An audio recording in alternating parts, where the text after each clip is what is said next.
Assalamualaikum semuanya, balik lagi bersama saya di channel Kisah Yang Hilang, yang akan membahas tentang kisah yang menarik dan juga tentu yang Anda sukai. Jika Anda suka dengan konten ini, jangan lupa like dan subscribe. Namanya Sinta, usianya baru 24 tahun saat ia memutuskan meninggalkan kampung halamannya di Subang, Jawa Barat, untuk bekerja di luar negeri. Ia anak sulung dari 3 bersaudara, dan ayahnya yang dulunya buruh pabrik kini sakit-sakitan. Ibunya hanya ibu rumah tangga biasa. Saat ada tawaran menjadi tenaga kerja wanita TKW di luar negeri dengan gaji besar, Sinta tergoda. Agen yang membujuknya berkata pekerjaan itu ringan, menjaga anak, atau bekerja sebagai pembantu rumah tangga di sebuah rumah tangga elit di Kamboja. Sinta tak tahu banyak soal Kamboja. Yang ia tahu hanya itu negara kecil di Asia Tenggara, dan katanya aman. Ia menandatangani kontrak tanpa banyak baca, dan berangkat melalui jalur belakang, lewat Medan, bukan Bandara Soekarno-Hatta seperti TKW resmi lainnya. Tapi saat itu, ia hanya memikirkan satu hal, uang untuk menyekolahkan adik-adiknya. Setibanya di Phnom Penh, semua terasa aneh. Ia tidak langsung dibawa ke rumah majikan, melainkan ke sebuah gedung tinggi yang dikelilingi pagar tinggi dan dijaga ketat. Di dalam, ada beberapa perempuan muda lainnya dari Indonesia, Filipina, dan Vietnam. Semua wajahnya sama, lelah, bingung, dan ketakutan. Katanya kita harus karantina dulu, baru kerja, ujar seorang perempuan Batak bernama Sari. Tapi setelah seminggu, tak ada tanda-tanda mereka akan dipekerjakan. Bahkan ponsel mereka diambil. Kamar Sinta dingin dan selalu berbau disinfektan. Dindingnya putih polos, jendelanya tak bisa dibuka. Ia mulai curiga ketika setiap malam, ada suara troli logam yang didorong di lorong, diiringi suara tangisan pelan dari kamar lain. Suatu malam, ia menyelinap keluar saat penjaga lengah. Ia melihat 2 orang berseragam putih mendorong tempat tidur beroda. Di atasnya seorang perempuan muda terbaring tak sadar, dengan selang di hidung dan infus di tangan. Pasien, pikir Sinta, tapi ini bukan rumah sakit. Sinta kembali ke kamarnya, napasnya memburu. Ia membangunkan Sari yang tidur di kasur sebelah. Sari, ada yang aneh. Mereka bawa cewek kayak pasien, tapi ini bukan rumah sakit. Sari menatapnya, wajahnya pucat. Kau baru sadar sekarang. Sari lalu mengaku, ia pernah mendengar 2 penjaga berbicara dalam bahasa Vietnam. Salah satu dari mereka menyebut kata, organ, dan kualitas darah. Sinta merasa dingin merayap ke tengkuknya. Jadi kita bukan TKI. Sari mengangguk pelan. Sinta sadar dirinya dan para perempuan itu terjebak dalam jaringan perdagangan organ. Mereka bukan TKI, mereka adalah korban.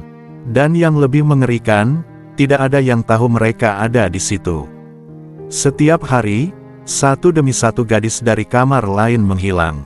Sudah dijemput majikan, kata penjaga. Tapi Rani dan Sari tahu, tak ada majikan.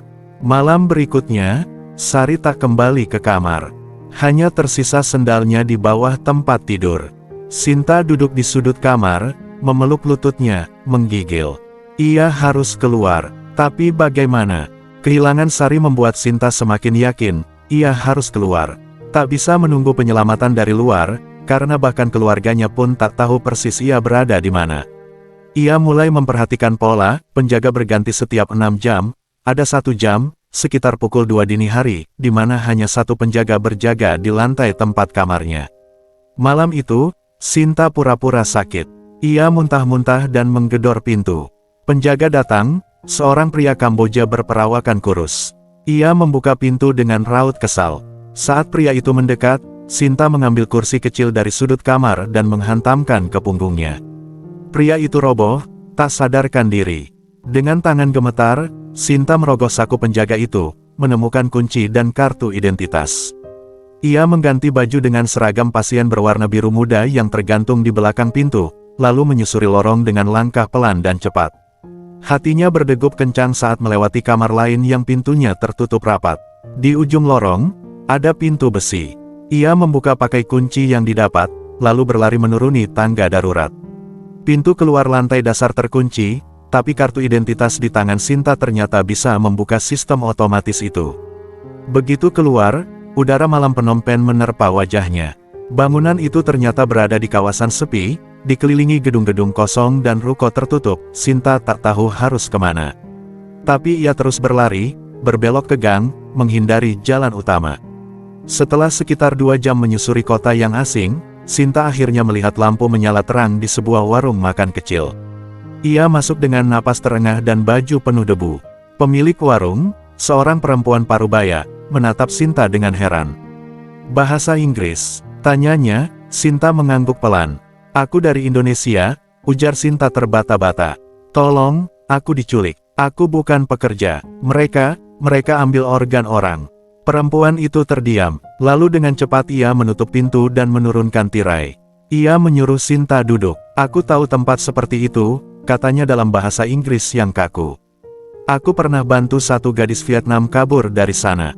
Polisi tidak bisa dipercaya, tapi ada wartawan lokal. Dia bisa bantu. Tunggu di sini." Dalam 2 jam, datanglah seorang laki-laki kurus dengan kamera di leher. Namanya Chandara, seorang jurnalis investigasi lokal yang sudah lama mengendus jaringan perdagangan manusia di Phnom Penh.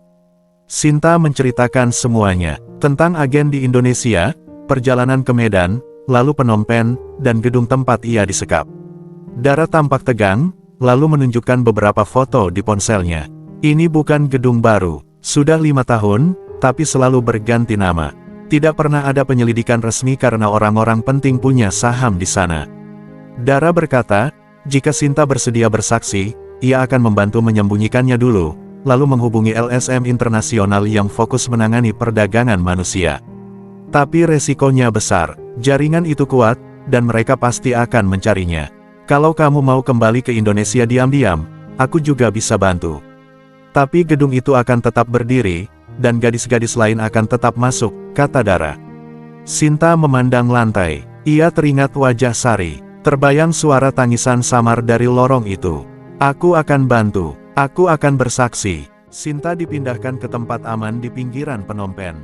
Sebuah rumah sederhana milik kerabat Chandara. Ia bersembunyi di sana selama hampir seminggu, sementara Dara dan timnya mulai mengumpulkan bukti, menyamar sebagai calon klien, menyelidiki nama-nama agen yang disebut Sinta, serta menghubungi LSM internasional bernama Freedom Chain yang bergerak melawan perdagangan manusia. Dalam waktu singkat, Dara berhasil menemukan pola. Gedung tempat Sinta disekap ternyata milik perusahaan medis palsu, yang di permukaannya mengaku sebagai klinik kecantikan dan riset kesehatan. Mereka menerima donor organ dari luar negeri yang dikirim lewat agen-agen nakal dari Indonesia, Filipina, Myanmar, dan Vietnam. Para korban dikarantina, lalu diuji darah dan organ dalamnya. Jika sesuai permintaan, mereka dipanen. Jika tidak, dijual sebagai budak rumah tangga atau dipaksa jadi penipu online. Sinta diminta untuk membuat testimoni video dengan wajah disamarkan. Video itu, bersama bukti-bukti yang dikumpulkan Dara, dikirim ke Freedom Chain dan beberapa media internasional. Tapi kabar itu bocor. Suatu malam, sekitar pukul 3 pagi, rumah tempat Sinta bersembunyi dilempari batu. Ada bayangan hitam berdiri di depan pagar. Dara yang berjaga dengan beberapa relawan LSM segera memindahkan Sinta ke tempat lain. Mereka tahu, sindikat itu sedang memburu Sinta. Beberapa hari kemudian, Freedom Chain mengatur pertemuan rahasia dengan petugas imigrasi PBB dan Kedutaan Besar Indonesia di Kamboja. Tapi saat Sinta dan tim menuju titik pertemuan, mobil mereka diikuti.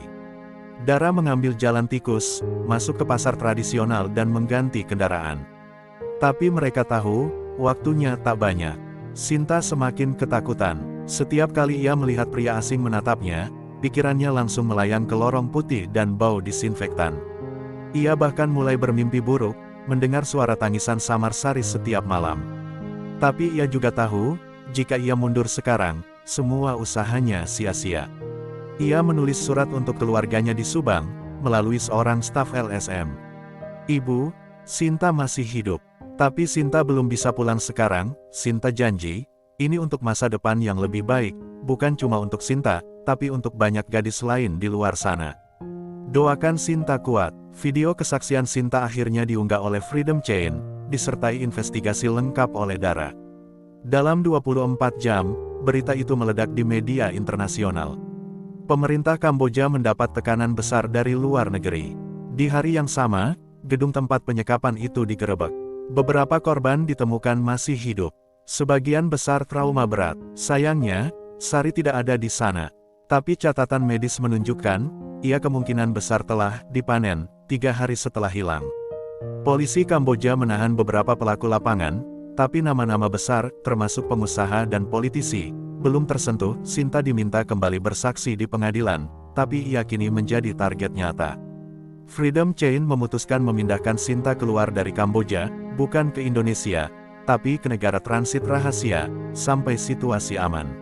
4 bulan setelah melarikan diri dari neraka tersembunyi di Phnom Penh, Sinta akhirnya menginjakkan kaki kembali di tanah air. Bukan melalui bandara besar dengan sambutan dan bunga, tapi melalui penerbangan kecil yang mendarat di Batam, diatur diam-diam oleh Freedom Chain dan satu konsulat Indonesia yang bekerja di belakang layar. Semua dirahasiakan, nama Sinta disamarkan, catatan keimigrasiannya dipalsukan sebagai deportasi karena overstay. Tak ada wartawan, tak ada sorotan kamera, hanya perwakilan LSM Indonesia yang menjemputnya dan mengantarnya pulang ke Subang. Ibunya memeluk Sinta erat saat ia sampai di rumah. Tangis mereka pecah, Sinta berubah. Tubuhnya lebih kurus, wajahnya lebih tirus. Tapi sorot matanya tajam. Ia bukan lagi gadis yang bermimpi jadi pembantu rumah tangga demi sesuap nasi. Ia telah melihat wajah tergelap dunia. Selama beberapa minggu, Sinta hanya tinggal di rumah. Ia sulit tidur, mudah terkejut, dan sering menangis tiba-tiba.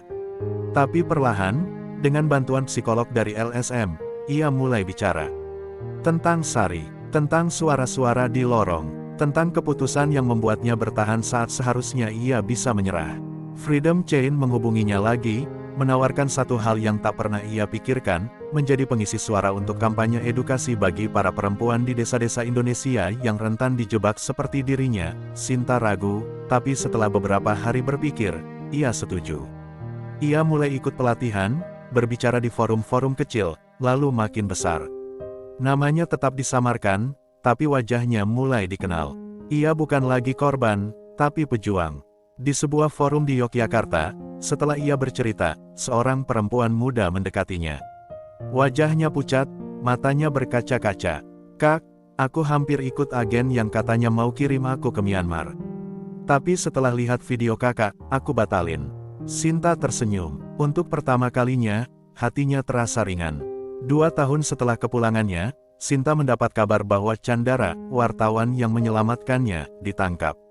Pemerintah Kamboja baru saja menerbitkan undang-undang baru yang mengkriminalisasi penyebaran informasi palsu. Sinta marah. Ia tahu, itu hanya cara mereka menutupi bau busuk yang belum sepenuhnya hilang. Ia menghubungi Freedom Chain lagi. Kali ini, bukan untuk berbicara sebagai penyintas, tapi untuk membantu membangun sistem pelaporan darurat bagi perempuan-perempuan yang hilang atau dicurigai direkrut oleh jaringan gelap. Dari sebuah ruangan kecil di Subang, Sinta mulai bekerja dengan komputer dan headset, menerima laporan dari berbagai daerah, memverifikasi informasi, dan menghubungkan korban dengan lembaga bantuan. Tahun ketiga sejak kepulangannya, satu pagi, ia menerima laporan dari seorang gadis bernama Adela, 19 tahun, dari Bengkulu. Adela mengaku telah dijanjikan pekerjaan sebagai kasir restoran di luar negeri. Semua prosesnya serupa dengan yang pernah Sinta alami, dijemput di Jakarta, dibawa ke Medan, dan menunggu visa yang tak kunjung jelas. Sinta langsung tahu, ini pola yang sama. Ia dan tim Freedom Chain mulai bergerak. Dela berhasil diamankan sebelum terbang, tapi dari situ, terkuak nama agen baru, Pak Doni, nama fiktif yang digunakan pria yang mengatur pengiriman korban ke Myanmar dan Kamboja. Selama ini, namanya selalu muncul samar, tak pernah terungkap jelas.